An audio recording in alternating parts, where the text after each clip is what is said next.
Al, I really appreciated Ed's good and humorous words and great spirit. I remember last year, Jason, as the tribal chair of the Shoshone, did this welcoming and hosting.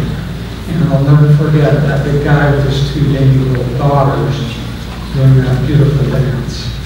And it's just a real cherished memory. And I think that was front page of the trip, if I'm not mistaken, Jason. So, Dancing with the Stars.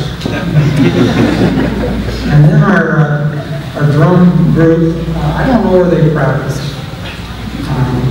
If they want to come to my house and practice, I say, you know what? I love hearing them, but I don't want to practice with it. So I hope they have patient wives or some distant garage or hold on to do that, because that is very intense. We acknowledge that Ben Shelley, President of the Navajo Nation, will be here tomorrow. Irene Kutch sends her regrets from the Ute Tribe, but I know there are members of the Ute Tribe, and is there anyone officially represented the Ute Tribe? Thank you. Nice to have you. And then we have Jimmy Borchert became ill, but I know we also have representatives of the Paiute tribe. Raise your hand. It's great. Nice to have you. We also recognize Lori Bear from the Skull Valley Goshu. That should have been a representative from Skull Valley. And then Jason, just acknowledge you, raise your hand. Gary Hayes will be here representing Ute Mountain Ute Tribe. And then Peter Haskey of the San Juan Southern Paiute. Peter, I see you anyway. Well, thank you.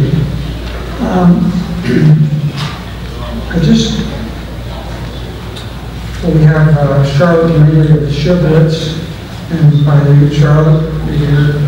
Thank you. Yeah. And Rose Davenport of Ute Tribe Energy. Rose? Oh, double duty. Okay. Well, good. I hope I didn't overlook or forget anybody. I don't want to screw it up. You know, I recently had knee surgery, in which you're not at all interested. But let me tell you. But as I completed my physical therapy, the doctor had me do a test. And it is, he always tested my good leg against my bad leg, so I could tell how much progress I made. And let me just show you the test. So it's to stand on one leg and get your balance, bend your knee, and extend your leg, and go as low as you can.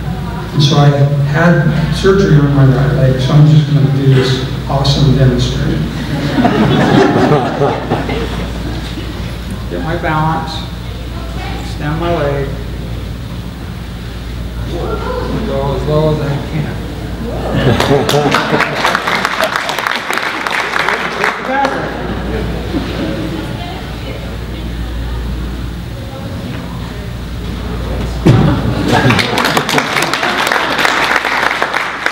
The point is not to show you how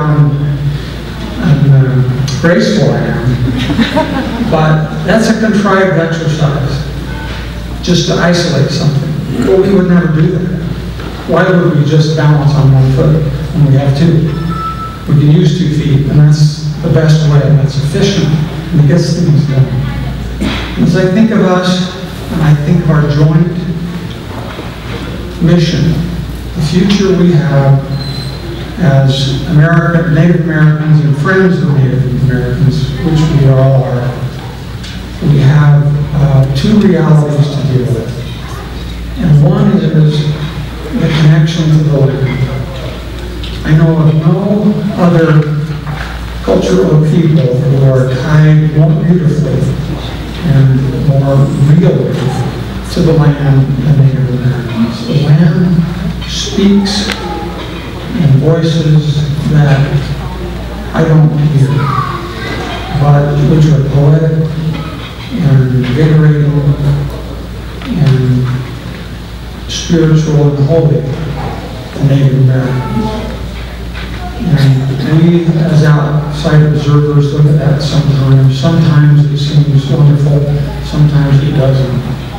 Sometimes it seems to tie us into bureaucracy because of tribal politics and the BIA and et cetera, et cetera. But it certainly has this beautiful side. The other foot is, what is the real ticket in today's society? How are we going to help our Native American children culture more for language and try to keep alive the language, culture, tradition of Native Americans? We need to pass on the whole outfit. It has to be the externals. Anybody can pound it around. Anybody can make a noise. But it's about, what does that mean? What is that saying? And it takes time to teach children and grandchildren the importance of that. And maybe the land doesn't speak with a strong voice to those children and grandchildren. And they become more culturally conflicted all the time. And our mission as elders is to pass on the value of the culture. The culture with the outward trapping of the feather headdress and the drum doesn't mean all that much unless the symbolism of it, unless the idea of it, the value of it also is passed on. And in my little family, I just always said to my children, mostly my boys, a bell doesn't do that. A bell does this. A bell is honest. A bell is responsible. As bells, we do this.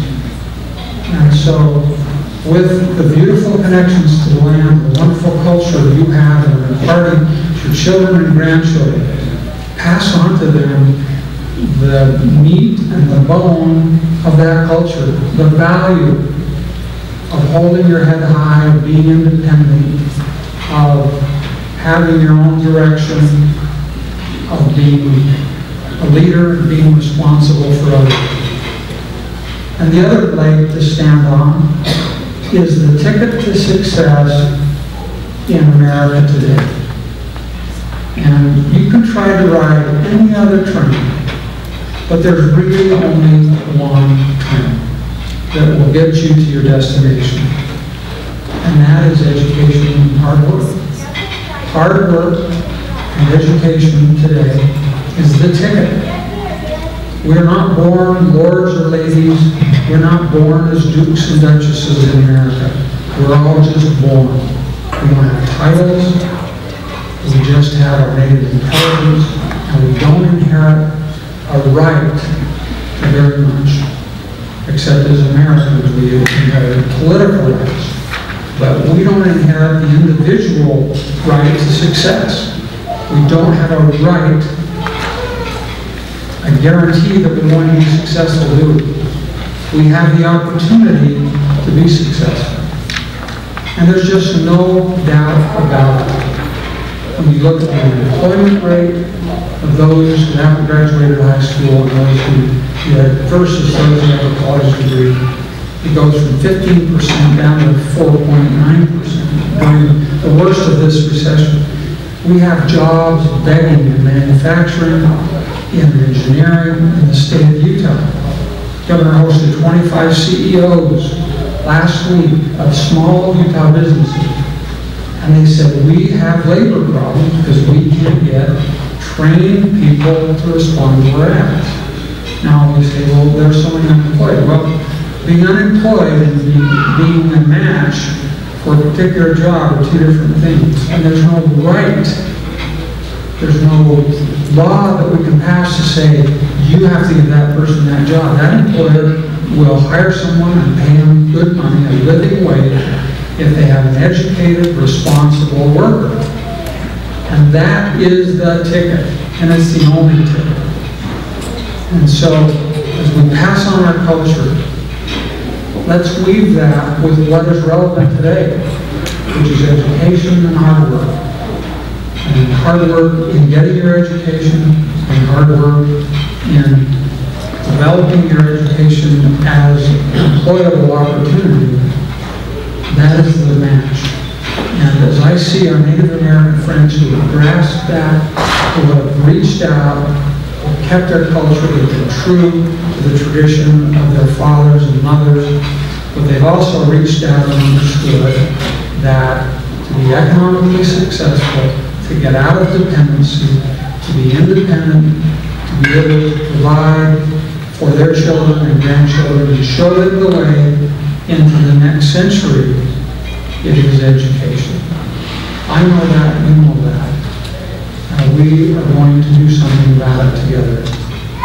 And I just want you to know the last 30 days have been in Blanding, 45 days have been in Blanding, talking to many people, including many Native Americans. I've had meetings with Native Americans. I've been to the Confederated Ghost Shoots. I've been into the Monument Valley, looking at the homes and weatherization program that the board runs so wonderfully. And I just want you to know that that is the priority on a level on which I view this assignment. That I'm here not to be important, not to lead meetings, but to help. And we've got to move ourselves forward because there is poverty, dependency, reliance upon government, lack of employment, lack of economic development.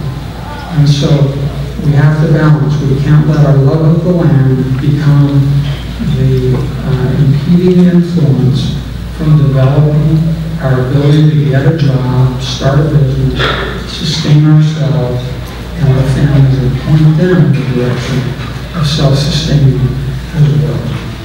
Well, I express my gratitude to you. Thank you for coming.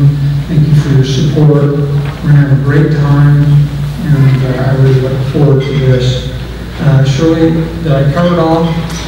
Invite Charlotte Lamali to come up and read the Paiute tribe. Charlotte Lamali? Paiutes, are you good? Yeah, Charlotte's band, are you here? Okay, Charlotte, okay. And then following her will be Rose Tabapon from the Ute tribe. So, yeah, let me finally say that we'll have presentations from our tribal leaders, the Paiute tribe, and then the Ute tribe. So Charlotte will give the first one, Rose, then. We acknowledge the San Juan Paiute and the Skull Valley Band of Ghost Shoots will not give reports. And then tomorrow, the other tribal leaders will likewise give their reports. So Charlotte, we'll turn the time over to you. Thank you very much.